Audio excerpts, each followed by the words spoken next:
creating at a very high level? I just make. I think most people are afraid. One for all, and all for one. I used to think soccer was a sport where 11 players fought as a single unit. After I kick your ass. I know it's not true. It was the stories that I gravitated to. I think about all my favorite artists, period. And it's I love to amazing take storytelling. a big and impossible It's risk. harder to distinguish like really what makes you you. You can go back and you see yourself going through this wild emotional journey. What's always been important to me, man, is the music. I like doing something not everybody else can do. And I like working hard. I'm still a shinobi. The darkness may destroy my body, but it can't touch my heart. I am the Super Saiyan, Son Goku! Study the greats and become greater. If you had the opportunity to play this game of life, you need to appreciate every moment. It's really about me challenging myself. I want to make things, and I'm not going to be able to make things that I can call Kanye West just by making t-shirts.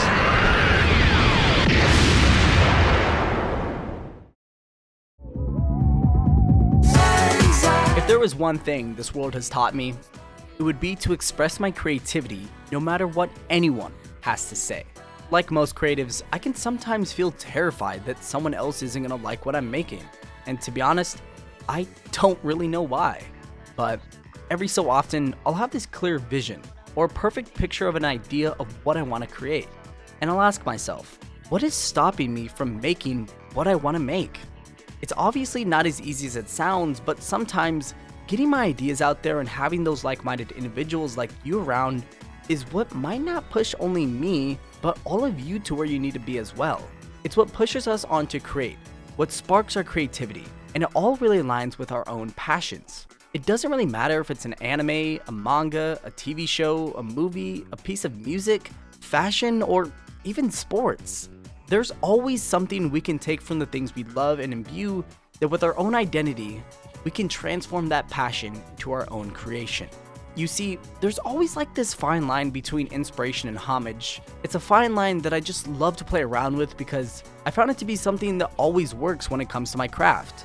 And taking a certain aspect of someone else's creation and adding your own spin to it, just using it to your own advantage, let me tell you, it's not always a bad thing. And there's really no such thing as a completely original idea after all. What is original though are the combinations you can personally connect through all of these existing ideas that align with your passion. You just gotta be selfish sometimes. Take what appeals to you and turn it into your own. Innovate off what your vision wants to achieve out of your own ego. One of the best things about being a creative is that we're all so alike, but at the same time, we're really all our own people. And the only defining thing that sets us apart as individuals, separate from the rest of the creatives out there, is our imagination. Having the liberty to think freely and roam your own personal world of what is yet to be created is just so beautiful all on its own. It's the beauty of the individual imagination that brings us so many different forms of art from whatever the medium may be. Obviously, one of my favorite examples of complete creative freedom in their story is Eiichiro Oda's One Piece. Trust me, I'll try and talk about One Piece any chance I get. Why, you may ask? Well, let me show you.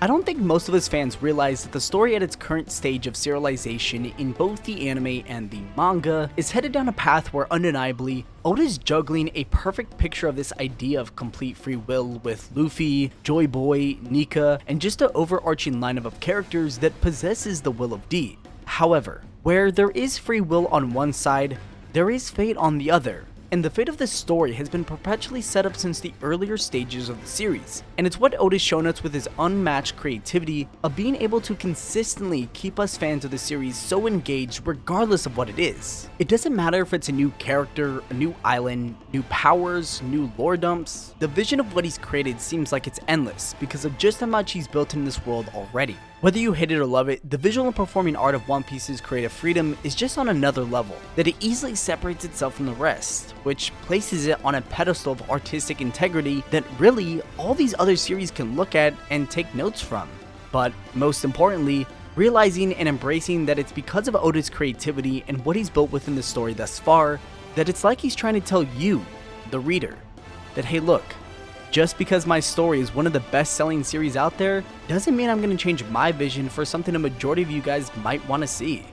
I aspire to be more like Oda because when you take a step back and look at the timeline of One Piece, naturally, Oda's probably changed a ton as a person. But for a series that's been going on for 25 plus years, at its core, One Piece was once an idea. And the fact is, Oda didn't second guess himself. Well, maybe he did, but we'll never know. Because even if he did, he kept going. He remained true to his vision and stuck to what a lot of themes in One Piece still continuously portray. The fate of Oda's free will was just like the protagonist that he's built from the ground up. I'll always try to find a way to incorporate One Piece into whatever I can talk about because it is something that resonates with me deeply through its message of being a free spirit, best shown with the very structure of the story itself. No matter what direction the story decides to go in, it remains One Piece. And ultimately, I'm just here to experience the adventure of the world building, the character journeys, and the storytelling through my own lens.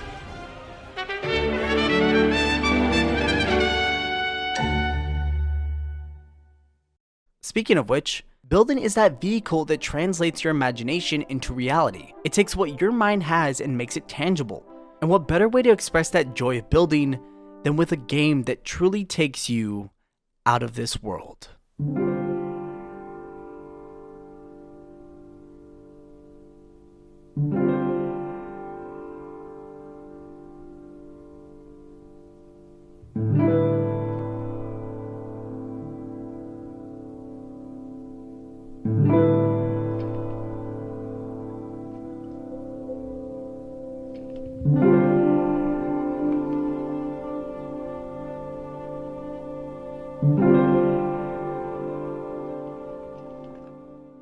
Minecraft was and still is a huge part of how I like to convey my current favorite obsessions. And you may be wondering, how the hell did I just go from One Piece to Minecraft? Well, you're about to find out.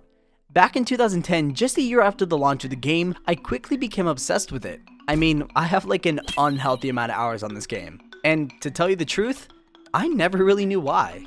Beforehand, this was something I feel like I would have never been into. But the more I played, the more I started to realize that this was an outlet for my creative freedom. I started getting really involved with the aspect of multiplayer and just minigames in general, and before I knew it, 2012 was around the corner and shit. Everyone was obsessed with the dystopian dilemma. Everything from Divergent, The Maze Runner, to most dominantly, The Hunger Games. The Hunger Games, aka the survival games in Minecraft, was probably where I spent most of my time, and it just was proof that it was an obsession. A trend at the time that allowed you to put your imagination to work and explore the world of what Minecraft can do to what everyone is talking about. Creativity sparks in your brain because of what you're passionate about. You're never going to be able to find motivation to work without that passion. It's like trying to drive a car without any fuel. It's the energy that's there to provide what you need to express what you truly feel. Think of it as like an activation in your brain, but for your creativity. The whole point is that a game like Minecraft is generational, and is always adapting even without being updated, because with the amount of mods, texture packs, and community that's built over the years, a game like Minecraft is free.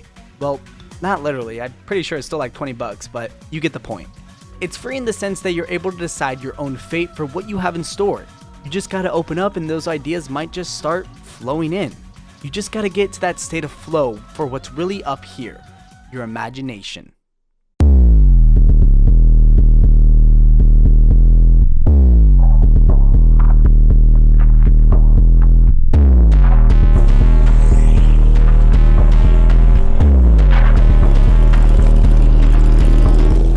Everyone has doubts, and it's within those doubts that lies the greatness that is yet to be unraveled.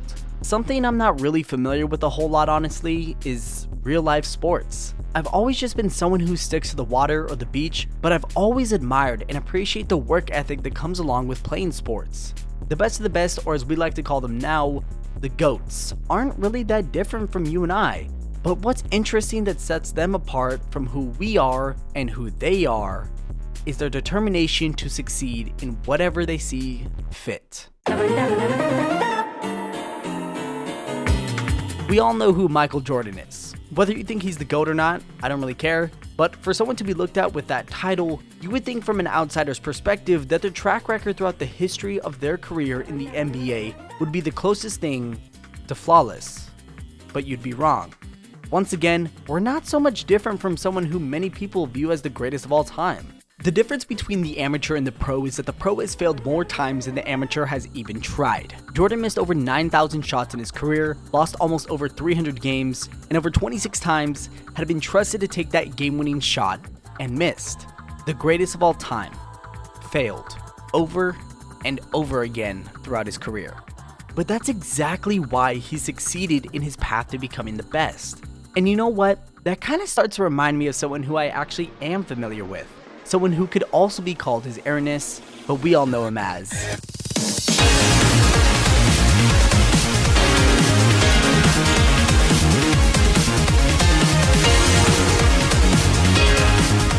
Shoyo Hinata from one of the most popularized sports series of all time, Haikyuu, has been a personal favorite of mine ever since I touched the series the way the series has touched me. That sounds terrible. Anyways, Hinata, also known as the strongest/ultimate decoy, is someone who understands what it means to fail, and not just once, but repeatedly over and over again for the sake of improvement. Hinata possesses incredible speed, agility, and reflexes that allow him to jump extremely high, despite his short height being a defining factor to his character. It's a weakness that keeps him from seeing the view from the top, but he still yearns from that sight. Hinata's absolute fearlessness on the court combined with his relentless energy often enables him to push past where ends need to meet. He's an enabler of his friends and foes around, and fundamentally pushes the court's energy to heights that even the best players in the country could never even imagine. I can't begin to describe the feeling you get in your heart just watching these matches play out and seeing him do what he does best on the court: adapting. What makes Hinata the little giant is his ability to intimidate those who look at him at first glance with a thought of doubt. Shoyo has an exceptional ability to learn and adjust to the playing field around him. Whether a wall is too high or a position just isn't aligned for himself and his setter, Hinata will always find a solution to, better yet, give him and his team that advantage. He's a creative at heart with the motion of someone who never stops giving up. It's that mentality that excels him forward to newer heights that only he can see with his own eyes when he takes off and flies high. You see, Hinata's ability to read the game and react accordingly is undeniable, and just like myself throughout this video, he has his own doubts too. But it's within those doubts where sticking to the positive and undying determination to push your vision forward that separates Hinata from the rest. Just because he missed more than a few points, saves, and chance balls, it doesn't matter, because being able to learn from every match and understanding opponents' tendencies and even exploiting their weaknesses is when then, and only then, will he truly be able to expand his wings and fly high. I'll always be an advocate for Shoyo because he's what this video is all about. However, there is one key factor. I think while Hinata may have to some degree, he does lack a bit of ego.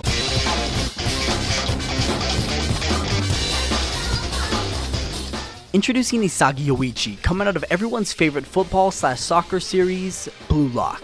BlueLock is a program designed strictly for the sole purpose of forging the greatest striker to come out of Japan. The striker is the focal point of the offensive position closest to the opponent's goal, and their primary role is to convert those opportunities into goals. BlueLock, however, takes this concept of a striker to a whole new level, and it adds in this factor of ego, which, if you ask me, just isn't important for the sake of the series, but also for the sake of the sport. Isagi is someone who can come up with these new techniques between matches that are molded from the lessons learned and the inspiration from those around him. Spatial awareness is where Yoichi excels in because that's where his strength lies, and within that is where all these other sub-techniques come into play. Just to name a few from what he's known for are his direct shot, metavision, 1-2 passes, which also lead into his adaptability of getting into those chemical reactions with other players.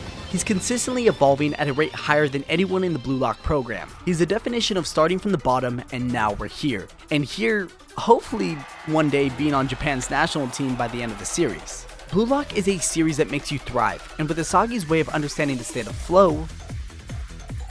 Wait, that's it. I caught it. The state of flow.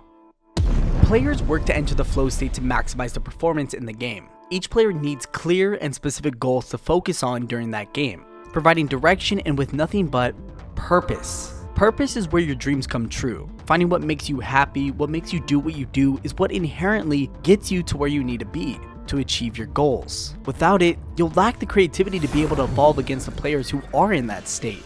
You gotta be the one to believe in who and what you are. It's all about having instincts and strategic thinking as well. You guys think I can just make these videos with no plan in mind?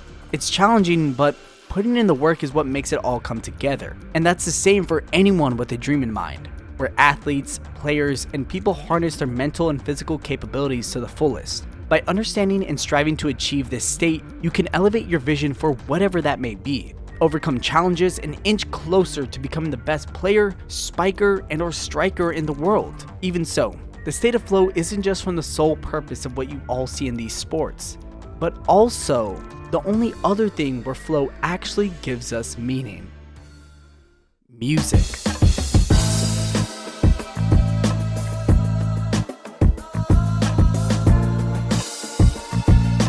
Throughout my life, music wasn't something I was so attached to, unlike with most other things I was obsessed with. That was until a few years ago. Since then, music has completely shifted and has become a big asset within my day-to-day life, work ethic, and creative freedom. I feel like a lot of my personal favorite artists out there are just really big creatives in general. Maybe that's why I gravitate towards their music, but even then, it's not even really just their music as a whole that defines them as some of my favorites, but it's how they can really bring a vision they have to life, just by expressing their individuality and simply by being a creator. So, if you're ever feeling lost creatively, you should just give this guy a call. Ladies and gentlemen, call me when you get lost!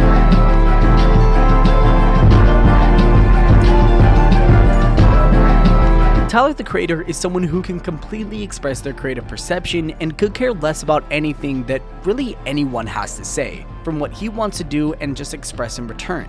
He embraces his ideas in ways that make it right for him and those close around him. Whether it's for a song, album, clothing design, stage performance, or even a music video, Tyler always seems to have this spark within his work that resonates with whatever is going on in his life. And the way I perceive it is that the reason why his discography is so broad compared to most rappers is because he is so creative in finding ways to express his emotions through his art. And that can be everything from the most joyful to the most heart-wrenching emotions. And within most of his recent albums, while you're still getting a coherent theme that plays really well into his branding, you're also getting a deeper look into himself as a person at the time of him making all of this music. Tyler loves to double back and really push past this image of himself that people make him out to be sometimes, of someone who can really only do one if not two things. It's inside that where the fire ignites within and completely gives him the drive to be able to accomplish more than whatever anyone thought about him prior, showing the people that he can not only make more hits, but do it in a way that none of y'all could even ever expect. And the best part about it all is that he could care less about anything that comes in return. Views, promotions, Grammys, fuck it. And actually on top of that, he is someone who always recognizes games from those who came before, and has expressed many times that his work is a complete innovation and taken out of inspiration of those who really inspired him as a rapper. In 2017 is where I found about his music with his album Flower Boy, and was captured by what he had created for that summer. In 2019 with his album IGOR, myself and many people were confused, but the real fans kind of knew this is how someone really conveys art in a form where it's not really just showing one side to your character, but rather being open and showing the world who the fuck you really are. 2021's Call Me If You Get Lost, my personal favorite out of his discography, because to me, it's like an amalgamation of all his work put into one project. Which is funny because it was unfinished until 2023 with the continued themes and storylines and finalized project in the estate sale. So, looking back, Tyler as an artist, fashion icon, and overall creative, you kind of think to yourself, can anyone really do anything more? Well, there's one more face that I have in mind. Childish Gambino, the man of many faces to the world, in which it doesn't matter the alias he goes by, but what truly matters is the energy he brings out in his many characters that he decides to showcase. Gambino, unlike many artists, is someone who takes side questing to a whole new level, not just within their music, but through whatever he decides to do that seems fun. He's a man who just wants to do whatever he wants when he wants. And personally, again, I find that admirable because he's able to take a turn no matter the lane and find a way to work around that art form and make it his own. Throughout his music career alone, he's made it a foundation to switch up the genre of his albums like it's something he needs to unlock for some sort of self-righteous achievement, an unlockable, a feature that's only accessible for him as a person, because in his mind, soul, and eyes, it's all about accomplishing the things people question him for. Questioning his judgment about creative ideas and the path he's creating that people just don't understand except for him and, of course, all the other creatives out there. Because no matter what you say or what you do, he's a creative at heart that takes the inspiration from those who inspire him and is able to take that and use it to his own advantage in ways that bring out the light in his character, or as I should say, characters. We all know his artist name, but truly, Donald Glover is a man of finding things to tackle head on that he doesn't even know if he can or cannot do. And that should sound familiar to you, because if you stuck around this long, then I know you have it in you to create. Clearly, this is something you resonate with, and the only difference between you and him is that you're you, and even Glover knows he can't tackle that head on. When it comes to the music industry though, their influence throughout generations of pop culture is so obviously but so pleasantly aligned that it's like it was always meant to be that way. Whether it's the influence of anime, games, sports, artists, or even what I've been obsessed with lately, fashion.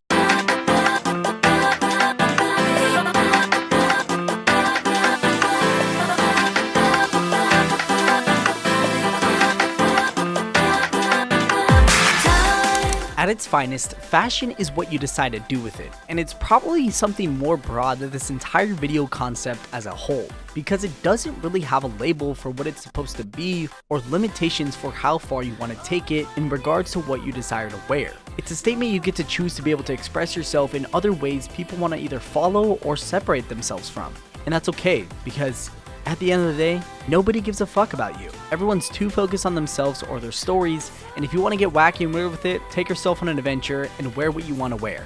You might get some bizarre ass looks, but that's what makes it the best part.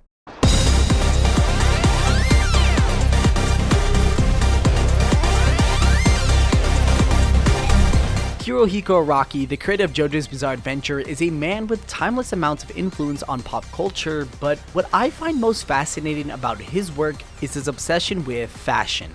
Araki is someone who knows how to dress a character and do it in a way that's able to convey just the right amount of drip in any time period that he sees fit.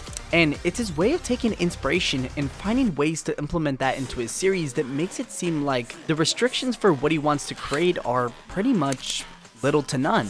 Within JoJo's, you can see that designer and high fashion work for a lot of the characters used to be shown with importance throughout the narrative. Everything from Versace, Gucci, and Jean Paul Gaultier have had a clear impact on his fashionable impressions. But it's not just these luxurious brands that hold weight within his designs. It's also important to look at the time period Araki grew up in throughout the 60s all the way to the early 90s. Where a lot of these older artists weren't just an influence for fashion for his characters, but also the definitive designs for how they would actually look in the manga.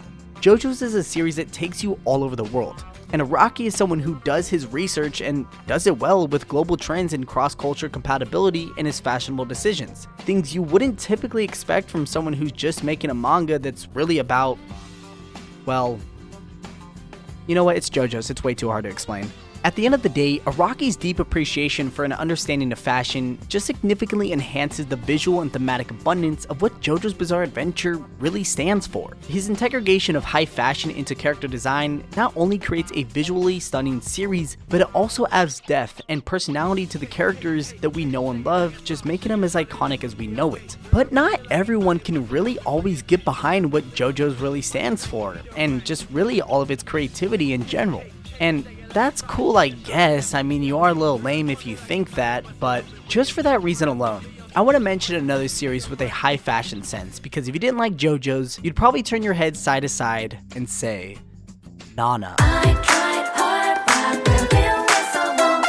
Nana is a series gravitated towards the girlies, but I can't help but love all the drama and all the gossip from the characters that are with no question fashion icons that are never not ready to rock out. Fashion in Nana is used as an expression for growth, and shows that with time as these characters go through relationships, breakups, or anything in between, that the way they dress themselves changes depending on the narrative direction. Nana is composed of so many meticulous tones, but that doesn't just lie within the story, but the fashion of the series as well. The fashion of Nana is often used to set the mood for scenes and underlying themes of the story. Typically, the lighter, more vibrant an outfit is, the more happy and relaxed the story can be looked at as. And of course, the darker, more grunge an outfit looks, the more dramatic the scene can be taken into consideration. Nana frequently references a ton of real-world designer brands and fashion trends, and it may just seem like from an outsider's perspective that the clothes in Nana are subject to just one look, but actually, it's a lot more than that.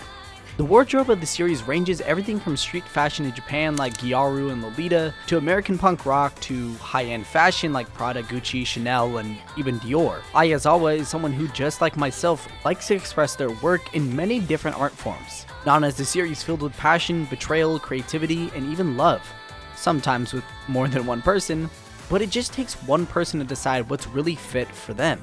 Finding a style can sometimes be difficult, but what's most important is finding a way to express yourself in a way that really only is authentic to you. Fashion is the key with the limitless amounts of doors and possibilities, regardless if it's based on inspiration and or innovation. Discovering yourself first, however, is the first step, so don't be scared. Just take it and accept it for who you really are. Inspiration is what really makes your vision come to life, and anyone who tells you any different is just simply lying to you. This video is an amalgamation of so many things I love because for so long, I've had this feeling I was stuck in this box of what I thought I was supposed to be making, and I don't really know if it was just time passing by or just me changing as a person, but I had the realization that I want to make some shit. And for some reason, there's this part of me and a part of everyone else that separates us from the best of the best. And it's doing the things we're scared of accomplishing. Because in our minds, it's about appeasing the people around us rather than ourselves. But you know what? Fuck that. I'm gonna make what's gonna make me fulfilled as a person. But don't get me wrong, this is something where I don't even know if it's gonna work. But hey, since you're still hearing my voice right now, then I guess my vision did come true. So now all that's left to ask is, what's stopping you?